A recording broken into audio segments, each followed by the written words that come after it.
اعوذ باللہ من الشیطان الرجیم بسم اللہ الرحمن الرحیم۔ اللہ تبارک و تعالیٰ کے نام سے شروع جو بڑا مہربان اور نہایت رحم کرنے والا ہے۔ پیارے دوستو، کیا آپ جانتے ہیں کہ جب قیامت قائم ہوگی اور دنیا میں رہنے والی ہر مخلوق، انسان، حیوانات، چرند پرند، الغرض سب کچھ تباہ ہو جائے گا اور تمام انسان مر جائیں گے، سورج چاند ستارے کہنا جائیں گے اور دنیا کی ہر چیز کو صفحہ ہستی سے مٹا دیا جائے گا اور پہاڑ ہوا بن کر اڑ جائیں گے۔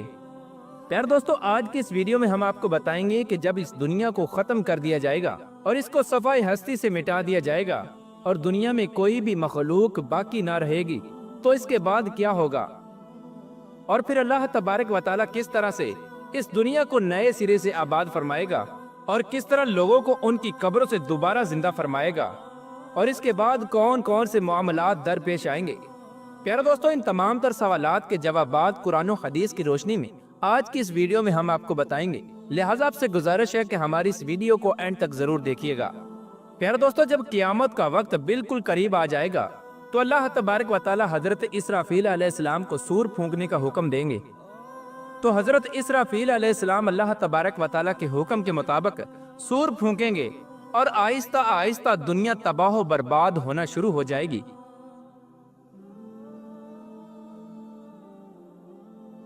اور روئے زمین پر بسنے والی ہر مخلوق، انسان، جنات، چرند پرند، الغرض کوئی بھی چیز ایسی باقی نہ ہوگی جو زندہ ہو۔ اس وقت سب کا نام و نشان مٹ جائے گا اور سب کچھ تباہ و برباد ہو جائے گا،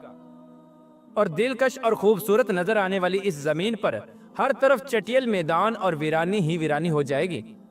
اس کے بعد اللہ تبارک و تعالیٰ ارشاد فرمائے گا کہ کون ہے جس کی آج بادشاہی ہے، اور کہاں گئے دنیا کے جبار اور متکبر لوگ۔ دنیا کی اس تباہی کے بعد ایک لمبا عرصہ خاموشی اور سناٹے میں گزر جائے گا، اور اس لمبے عرصے کا علم صرف اللہ تبارک و تعالیٰ کو ہی ہے۔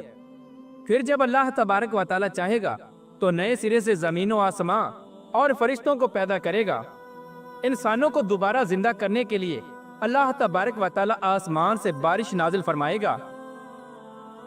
جس کے نتیجے میں ہر انسان کی ریڑھ کی ہڈی سے پورا انسانی ڈھانچہ تیار ہو جائے گا، اور اس ڈھانچے پر اللہ تبارک و تعالیٰ کے حکم سے گوشت پوشت چڑھ جائے گا۔ پیارے دوستو، اس طرح جب تمام انسان دوبارہ زندہ ہو جائیں گے تو اللہ تبارک و تعالیٰ حضرت اسرافیل علیہ السلام کو دوبارہ سور پھونکنے کا حکم دے گا۔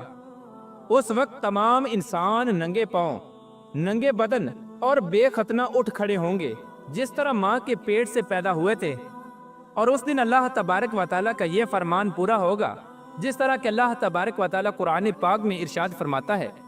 اور تم لوگ فردن فردن ہمارے پاس حاضر ہوگے جس طرح ہم نے تمہیں پہلی مرتبہ پیدا کیا تھا۔ پیارے دوستو، سب سے پہلے اللہ تبارک و تعالیٰ کے پیارے حبیب حضرت محمد مصطفیٰ صلی اللہ تعالیٰ علیہ وآلہ وسلم اپنی قبر انور سے باہر تشریف لائیں گے۔ اس کے بعد حضرت عیسیٰ علیہ السلام اور دیگر انبیاء کرام اپنی قبر انور سے باہر تشریف لائیں گے، اور اس کے بعد شہداء کرام اور اللہ تبارک و تعالیٰ کے نیک بندے اور اہل ایمان اٹھیں گے۔ اس دن کافر، مشرک اور منافق لوگ اپنے اپنے اعمال کے مطابق اپنی قبروں سے زندہ اٹھیں گے۔ کوئی اندھا ہوگا تو کوئی بہرا ہوگا تو کوئی لنگڑا ہوگا، اور کسی کو چونٹی کی شکل میں اٹھایا جائے گا، اور کوئی شخص اپنے اعمال کے مطابق سر کے بل اٹھے گا۔ اس دن کافر اس غیر متوقع زندگی کے مناظر دیکھ کر شدید خوف اور غم کے اندر مبتلا ہو جائیں گے، اور ان کی آنکھیں اس خوفناک منظر کو دیکھنے کے بعد پتھرا جائیں گی، اور ان کافروں کے دل کانپ رہے ہوں گے اور کلیجے منہ کو آ رہے ہوں گے۔ اس دن اتنا وحشتناک عالم ہوگا کہ کوئی غمسار اور مددگار نہ ہوگا، اور اس دن نہ ہی کوئی ایک دوسرے کو پوچھنے والا ہوگا،